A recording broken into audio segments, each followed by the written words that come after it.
Has the London conference been a success for Afghanistan? Depending on what you deem as a success. I mean, for the international community, it has, of course, been something to reinforce their own policies. I think mainly for that it has been more important. Maybe more important than for Afghanistan itself, because it was a short conference and there was not much opportunity for debate. The focus on military affairs and on reconciliation with the Taliban was so important at the conference that civil projects and reconstruction in itself did not play a major role. What do you think of the program to reintegrate and buy off Taliban militias that was a major focus of the London conference? Of course, it will be necessary to deal with the Taliban somehow, but those programs should be very well thought through, because it is easy to try the good but not to achieve the good. I hear many comparisons here with Iraq, people saying that the American strategy to do pretty much the same with the militias in Iraq has worked so well. But I don't really see that as a success. I see that as a kind of buying time, because for a time it really became calmer in Iraq, but now we see so many attacks, and attacks that really have a different quality from the attacks in Afghanistan. And therefore, it is very dangerous to rely on such a program that has been working for a short term only and praise this as a model for Afghanistan. The Boell Foundation has called for a new strategy for Afghanistan. What are some of your concrete suggestions? Well, if you look at it from the point of view what we really would need to have a functioning state, of course there is a lot of room for improvement.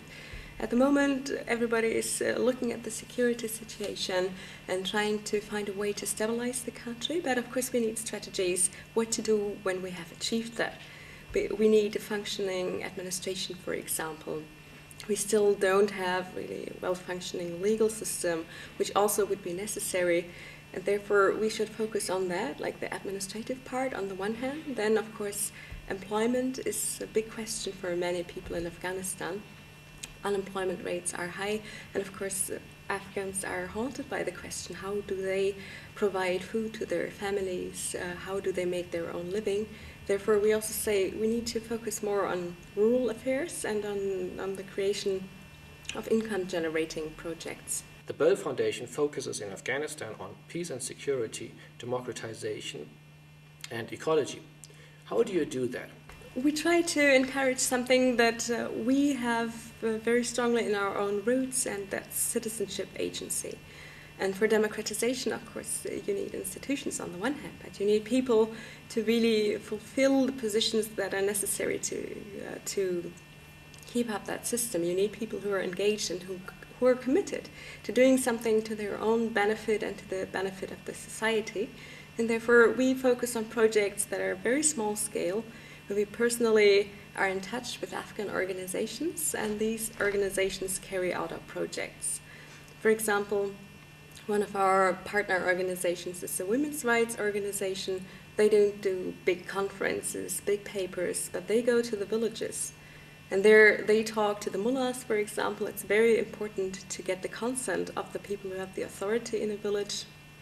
They talk to them, they get their backing, and if they have achieved that, they are pretty much free to talk to the women, to organize events with them, to try and educate them on political rights. How can the power of the warlords be weakened?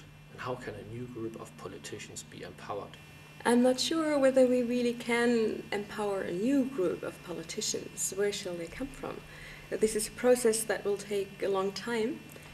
For some things, it is really necessary to arrange with those who are there and who have power, just to make possible that those projects can work. Of course, to really deal with them, you need experts, and you need people who deal with them for a long time. We see it especially with the Dutch forces. They have people in the country who are there for a long time, and they study how do the power relationships in their region work. And so they are very well informed who is who and who can deal with whom in which way, where are the enmities, where are the difficulties, and that helps a lot for the Dutch policy in Uruzgan. I think we should engage more experts, we should commit more people to stay there and observe things for a longer time, and then we have a better idea with whom we can work, with whom we should work, and with whom we should not work. Many Afghans consider corruption a bigger problem than security? How can corruption be fought more effectively? Talking about corruption, of course, we have to differentiate. It's very easy to say corruption is something that should not be there, something we have to deal with.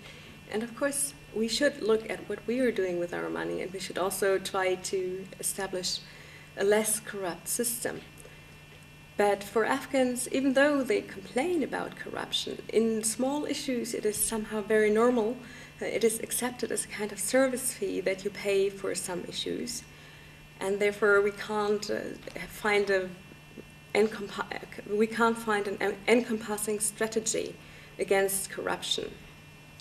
Corruption is difficult, however, because it is connected to security. A lot of the money that disappears through corruption then reappears in form of financing militias. A lot of that money also leaves the country, so it is something that is withdrawn from reconstruction efforts. So we need to look into the spheres of corruption. We need to figure out how much money is disappearing where and in which way this turns out to be another problem.